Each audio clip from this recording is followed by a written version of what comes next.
Well, thanks for inviting us into your home, Eric. It's Yeah. very kind of you, and thanks for what you've done with Crossroads. You know, and My pleasure. Guitar Centre's delighted to be a part of it. But we'll get into the Martins, shall we? Yeah. Do that. So this is the D28, Yeah. and so this is because you've had a triple O to Yeah. Martin for many years, thinking that this would really be a nice addition to the Martin. Very accurate.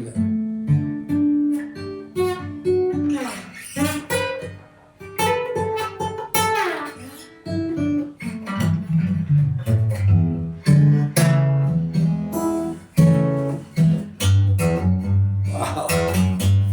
It's like a double bass.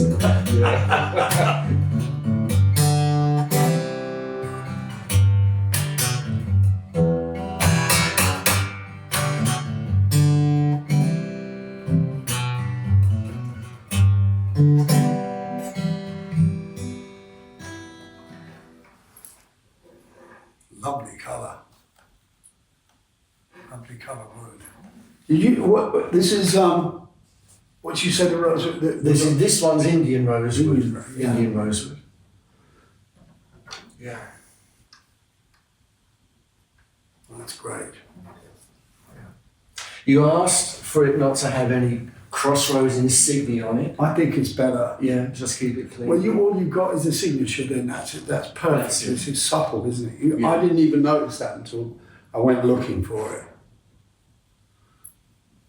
Yeah, that's great. Yeah.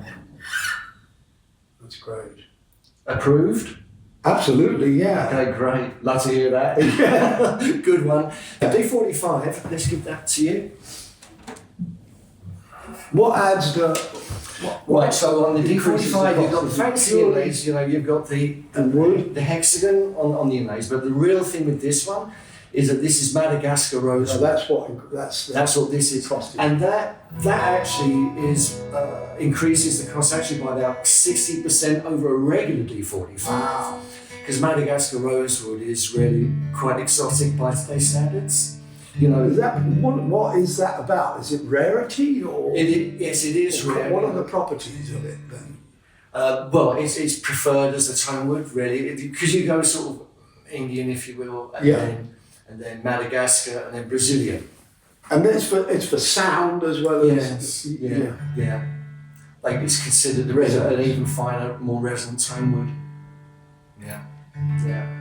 Now this D45, there's the case for it over there. Okay, that's nice. Yeah. Yeah, that's lovely. Can you bring it over there? Yeah. On the camera. Thanks, mate. So this is a replica of the case of the guitar that you had. What period was that? There's 68. Well, the guitar is a 68, but you played it in at the Lyceum with Derek and the Do you know John. where it came? Where I bought it? I was going to ask you that. Well, I don't know. You know, Yeah. it could have been. It would have been America, I think. Mm. I don't think you could get these here. Mm. I mean, when I first started, first time I saw a Martin, it was like an exotic creature, Yeah. and it was a 28 D28, and way back in the early 60s at Eel Pie Island, someone said, "I've got a Martin, do you want to sit?" You know, and a group of people formed a circle to look at this thing as it. So it couldn't have been England. I think it would have been New York, maybe. Probably.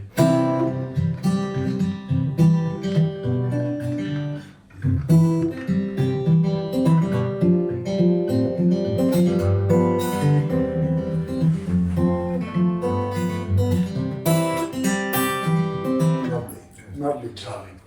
That's great. Yeah, it's great actually. It's got the Madagascar wood on the headstock. Yeah. Inlay. And that will be part of the spec. Yeah, The strap? this guitar, Start. everything. Yeah. Because that's you know I've never been able to get the hang of people that put the strap around here. Because it sort of slides off centre, you know. Yeah. It's got the slightly rounded headstock from the 68 period. Okay. Drum tuners. Beautiful.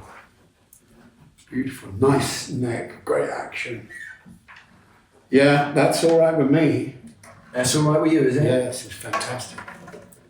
So all approved? Yeah. Well, that's really good, because what we can do now is, on behalf of all of the employees at Guitar Centre, we'd like to give you that to you as a happy birthday present. Can you get them to sign the back? There's 12,000 of them, but we'll try. Very small. Wow, Mike, thank you. That's very touching. I can't remember how because we did that gig at the Lyceum. It was the first gig with Dave Mason. Right. And that's the only time we played with Dave Mason. There wasn't a band. No. I don't know what it was. It was like, it was a gig that we rustled together, and it was like Delaney and Bonnie's band had come to stay and live with me, and we didn't know what we were going to do. But that gig, I think, was a charity event. Right. And it was just an excuse to take what we'd been mucking around with. And I'd fallen in love with the whole idea of playing acoustic on stage. Having been part of the Cream thing where it was really loud, you know, and 200 watt Marshalls behind me. God bless them. Unbelievable. And I'd have one on and the other one off, but turn it on for the solos. Oh, really? Yeah. Clever. I mean, just, what am I thinking? 100 watt extra for a solo. You need it, yeah. I mean, so playing acoustic, I fell in love with Martin. You were telling me a story earlier about the naming of the band, Derek and the Dominos, from that same gig. Yes, I was spending a lot of time then. I think, but when we were doing gigs with Delaney and Bonnie, you know, when there was some promoter or someone saying, what are you going to call yourselves? And I said, I don't know, no idea. Tony Ashton said, well, you're Derek and the Dominos. And that was it. And I'd forgotten that until I saw someone the other night. I can't remember, I was chatting to a mate like us who was kind of around. And he said, oh, it was Tony Ashton who came up with that. We toured England to empty village halls because they had no idea who. I think we haven't done Layla that. I don't think it was before then. Yeah. I don't know what we were playing. Just covers maybe. Yeah. But it was fantastic. It was such a cool period.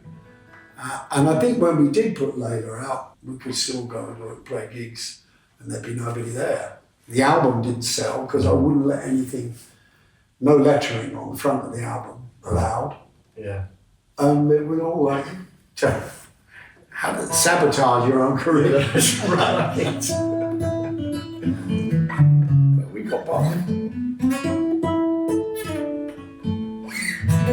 Thorn Tree in the Garden was a beautiful acoustic tune. Yeah. Do you think you played that, maybe? On which? At the end of Layla, right? Yeah. Thorn Tree in the Garden. And, Yeah.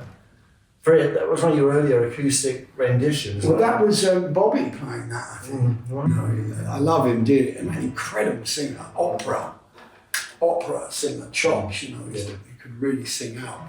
But that was his song, and he was adamant about doing that, and it had to be the last song on the album. Yeah. You mentioned All Things Must Pass. Yeah. Right? With that band, you probably would have played the D45. Very likely, yeah. Yeah. With George and that. Yeah. Yeah, I mean, My Sweet Lord had like 200.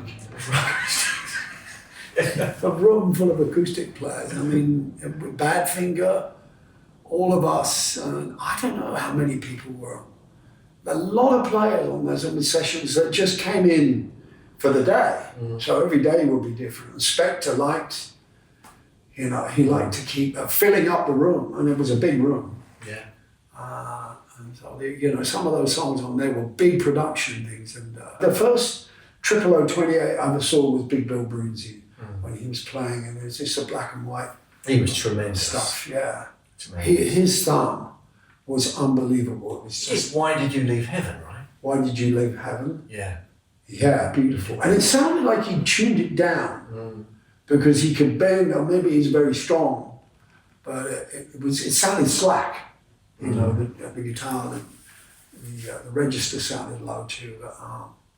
And I thought that's the ideal shape. Well, this is a country shape and in volume. I think this is like the strummer's guitar. Yeah. Well, it's his intention, right? It was the Dreadnought, you know, named after the battleship. Yeah. You know, fear nothing. Exactly. And bang, you know, when they couldn't have microphones and amplifiers to make them louder, you had to build a bigger box. Yeah.